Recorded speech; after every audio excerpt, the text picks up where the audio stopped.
Episode के starting में हम देखते हैं कि यहाँ पर हियाशी अपनी ब्याकुगन एक्टिवेट करते हुए बरूटो को बुलाता है ताकि वो बरूटो के साथ फाइट कर सके,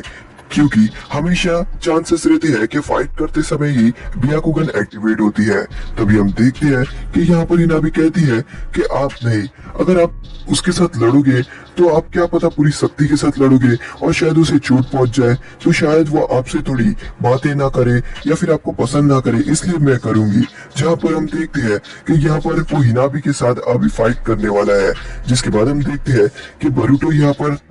सोच रहा होता है और यहाँ पर वो थोड़ा सी उदास फेस दिख रहा होता है। फिर तभी अचानक से वो हंसते हुए कहता है कि मैं बिल्कुल तैयार हूँ और बिल्कुल रेडी हूँ ये सब करने के लिए। जिसके बाद हम देखते हैं कि यहाँ पर हिनाबी अपना पोजीशन ले लेती है और यहाँ पर वो अपनी ब्याकुगन एक्टिवेट कर देती है और यहाँ पर बरूटो बिल्कुल खड़े रहता है और फिर उसकी फाइट स्टार्ट हो जाती है। जिसके बाद हम देखते हैं कि यहाँ पर जो बरूटो रहता है वो अपने बहुत सारे शैडो क्लोन निकालना स्टार्ट कर देता है और यहाँ पर जो हिनाबी रहती है वो बरूटो को कहती है तुम भी अपने डैड की तरह ही शैडो क्लोन बनाते हो, पर तुम्हें ये नहीं पता कि ब्याकुगन की मदद से हम ये देख सकते हैं कि कौन असली है और कौन नकली, यानी चाक्रा फ्लो और बाकी सब कुछ देख सकते हैं। तो इसलिए तुम्हारी शैडो क्लोन मेरे ऊपर काम नहीं करेंगे। और यहाँ पर ये कहकर वो उस शैडो क्लोन का हाथ तोड़ देती है, जिसकी वजह से वो क्लोन गायब हो जाता है और असली बरूटो सामने खड़ा रहता है। तभी यहाँ पर जो बरूटो रहता है वो हिनाबी का चेहरा देख रहा होता है और हिनाबी कहती है क्या हुआ, क्या तुम मुझसे लड़ना नहीं चाहते, क्या हो गया, क्या तुम बताना नहीं चाहते कि तुम्हारे पास ब्याकुगन है कि नहीं। तभी यहाँ पर जो बरूटो रहता है वो यहाँ पर नारुतो की तरफ देखता है और नारुतो की तरफ देखकर वो यहाँ पर हिनाबी से लड़ने के लिए बिल्कुल तैयार हो जाता है, क्योंकि उसे अपने डैड को यही बताना रहता है कि वो गलत थे और उसके बारे में गलत सोच रहे थे और मेरे पास ब्याकुगन थी। और यहाँ पर वो हिनाबी से वापिस से फाइट करना स्टार्ट कर देता है और इस बार वो कुछ अलग टेक्निक लगाता है। इस बार वो लड़ाई करते करते ही अपनी काफी सारी शैडो क्लोन बना देता है ताकि वो हिनाबी को चारों तरफ से घेर सके। पर तभी हम देखते हैं कि अचानक से हिनाबी अपने यहाँ पर चाकरा रोटेशंस का इस्तेमाल करती है और यहाँ पर वो ऐसा करने के बाद वो बरूटो के जितने भी क्लोन होते हैं उन सभी क्लोन को गायब कर देती है और बरूटो यहाँ जमीन पर पड़ा रहता है और अब बरूटो बहुत ज्यादा थका रहता है और यहाँ पर जो नारुतो रहता है वो बरूटो को देख रहा होता है। तभी हम देखते हैं कि बरूटो सोच रहा होता है जब वो अपने दोस्तों से कहा था कि देख लेना मैं यहाँ पर साबित करके ही आऊंगा, पर वो ऐसा नहीं कर पाया और वो नहीं दिखा पाया लोगों को कि उसके पास ब्याकुगन है। और तभी हम देखते हैं कि वो लोग खाने के लिए बैठते हैं, जहाँ पर हम देखते हैं कि यहाँ पर जो हिनाबी रहती है वो कहती है ये लो, ये जरा खा के देखो ये कैसा है, ये सब खाना मैंने बनाई हूँ, क्या ये टेस्टी है, खाओ खाओ। और ये कहकर वो बरूटो को खाना खिलाती है। जैसे ही बरूटो खाता है वो कहता है तुम्हारा खाना अच्छा तो है पर मेरी मॉम से ज्यादा अच्छा नहीं। जहाँ हिनाबी कहती है क्या तुम मेरे ही सामने अपनी मॉम की तारीफ कर रहे हो, तुम बहुत ही ज्यादा बुरे हो। और ये कहकर वो बरूटो को पकड़ने के लिए भागती है और बरूटो यहाँ पर हिनाबी को छेड़ के भाग रहा होता है। हिनाबी हिमावारी को कहती है कि आ जाओ हिमावारी, हम दोनों इसे पकड़ेंगे। जिसके बाद हम देखते हैं कि हिमावारी जा रही होती है और नारुतो हिमावारी को रोक रहा होता है। पर तभी यहाँ पर जो हियाशी रहता है वो हिमावारी को जाने के लिए कहता है। तभी हम देखते हैं कि यहाँ पर जो हियाशी रहते हैं वो यहाँ पर नारुतो के लिए टी बना के देते हैं और वो टी बना के नारुतो को देते हैं और वो कहते हैं कि मुझे पता है कि तुम कितने बिजी रहते हो, उसके बाद भी तुम यहाँ पर आए, इसके लिए शुक्रिया। जहाँ पर हम देखते हैं कि नारुतो यहाँ पर उस टी को पीता है, जहाँ पर हियाशी कहते हैं कि तुम्हें क्या लगता है, क्या तुम्हें बरूटो की बातों में सच्चाई लगती है, क्या तुम्हें ऐसा लगता है कि बरूटो जो भी कह रहा है वो सच कह रहा है या फिर वो झूठ कह रहा था खाली इसलिए कि उसके ऊपर ध्यान जाए सबका। जहाँ पर नारुतो कहता है कि मुझे ऐसा नहीं लगता कि वो झूठ कह रहा था, क्योंकि उसने साबित करने के लिए अपनी पूरी जान लगा दी और इसलिए मुझे लगता है कि वो जो भी कह रहा था वो सच कह रहा था और इसलिए मैं उसकी बातों को झूठ नहीं मानूंगा। जहाँ पर हियाशी कहते हैं कि हाँ मुझे भी यही लगता है, मुझे भी बिल्कुल यही लगता है कि वो जो भी कह रहा था बिल्कुल सही कह रहा था। नारुतो कहता है कि मुझे माफ करना, मेरे पास काफी काम है और इसलिए मुझे जाना पड़ेगा। और यहाँ पर जो नारुतो रहता है वो यहाँ से जाने के लिए इजाजत लेता है। जिसके बाद हम देखते हैं कि नारुतो वहाँ से चले जाता है और यहाँ पर जो बरूटो रहता है वो बाहर बैठकर सोच रहा होता है और वो अपने ड्रीम के बारे में सोच रहा होता है, जहाँ पर उत्सुकी से कहता है कि तुम्हारी ये आंखों की मदद से ही तुम लोगों को बचा सकते हो, तुम्हारी किस्मत अब इस आंखों के हाथ में है। जिसके बाद हम देखते हैं कि हिनाबी यहाँ पर बरूटो के पास आती है और बरूटो कहती है कि क्या तुम्हें मुझसे कुछ कहना है,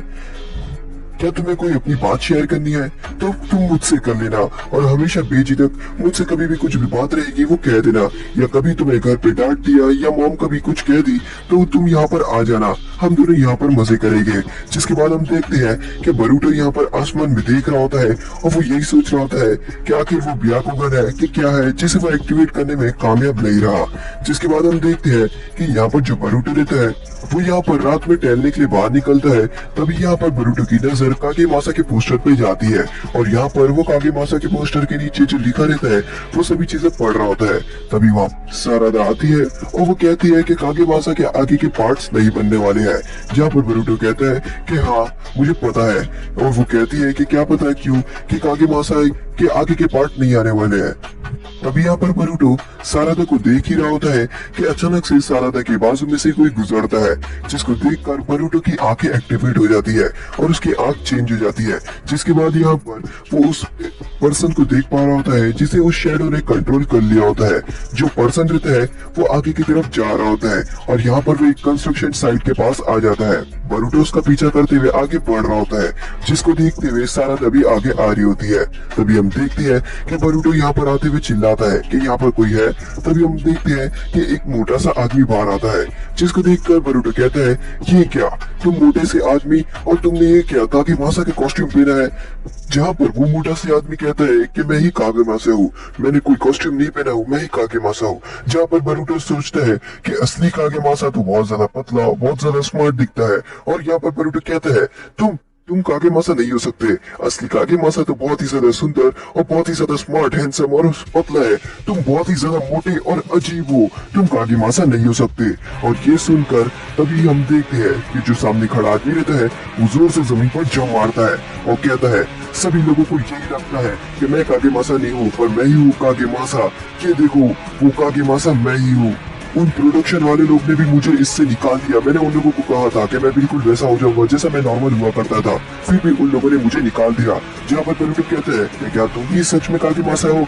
क्या तुम इतने मोटे हो। और ये सुनकर जो कागेमासा रहता है वो पूरी तरीके से आउट ऑफ कंट्रोल हो जाता है और वो डायरेक्टली बरूटो के ऊपर हमला कर देता है। जिसके बाद हम देखते हैं कि बरूटो को चोट लगने वाली रहती है पर बरूटो बाल बाल बच जाता है। दूसरी तरफ हम देखते हैं कि यहाँ पर सारादा आती है और कहती है कि तुम यहाँ पर क्या कर रहे हो, और आखिर ये मोटा सा आदमी कौन है जिसने कागेमासा का कॉस्ट्यूम पहना है। जहाँ बरूटो कहता है कि यही कागेमासा है। ये सुनकर सारादा कहती है ये कागेमासा नहीं हो सकता, और कागेमासा ये बात सुन लेता है, जो सुनकर वो भड़क जाता है। जिसके बाद यहाँ पर बरूटो सारादा को सब कुछ समझाता है कि यही असली कागेमासा है, ये ज्यादा खतरा है इसलिए इससे ऐसा हो गया है। और उसके बाद यहाँ पर वो लोग प्लान बनाती है ताकि वो लोग कागेमासा को पहले जैसा नॉर्मल कर सके जैसा वो हुआ करता था, और जो डार्क शैडो है वो उसे किसी तरीके से छोड़ दे। जिसके बाद हम देखते हैं कि यहाँ पर बरूटो कागेमासा के ऊपर हमला करने वाला रहता है, पर कागेमासा यहाँ बरूटो को पकड़ लेता है, जिससे बरूटो का दम घुट रहा होता है। दूसरी तरफ हम देखते हैं कि यहाँ पर जो सारादा रहती है वो अपनी डिमन विंड शरीकल लेकर कागेमासा के ऊपर हमला करने के लिए आगे बढ़ती है। और उसके बाद हम देखते हैं कि यहाँ पर जो कागेमासा रहता है वो यहाँ पर बरूटो को छोड़ देता है, और उसके बाद हम देखते हैं कि बरूटो यहाँ पर अपने हाथ से बहुत जोर से कागेमासा के ऊपर हमला करता है, जिसकी वजह से कागेमासा दूर जाकर गिर जाता है। जैसे वो पिलर से टकराता है वो जो ब्लैक शेडो रहती है वो कागेमासा को छोड़ देती है, और ये बरूटो अपनी आंखों से देख पा रहा होता है कि अब कागेमासा पहले जैसा हो चुका है जैसा वो हुआ करता था, और वो कागेमासा को बांध के रख देते हैं। जिसके बाद हम देखते हैं कि अगले दिन जब बरूटो अपनी अकेडमी जा रहा होता है जहाँ पर हिमावारी उसे चश्मा देती है, और कागेमासा का चश्मा बरूटो नहीं लेता है और कहता है कि ये मुझे नहीं चाहिए, तुम ही रख लो उसे। जिसके बाद हम देखते हैं कि हिमावारी यहाँ पर कागेमासा का चश्मा पहनकर बड़ी खुश हो रही होती है। दूसरी तरफ हम देखते हैं जैसे यहाँ पर बरूटो अकेडमी जाता है वो अपना बर्गर खाते हुए कहता है कि हम जल्द से जल्द इस परछाई को पकड़ के रहेंगे, ये शैडो जो पूरी तरीके से लोगों को कंट्रोल कर रही है, हम इसे जल्द से जल्द पकड़ के रहेंगे चाहे कुछ भी हो जाए, और हम इसे पकड़ के ही दिखाएंगे। और ये एपिसोड यहीं पर खत्म होता है।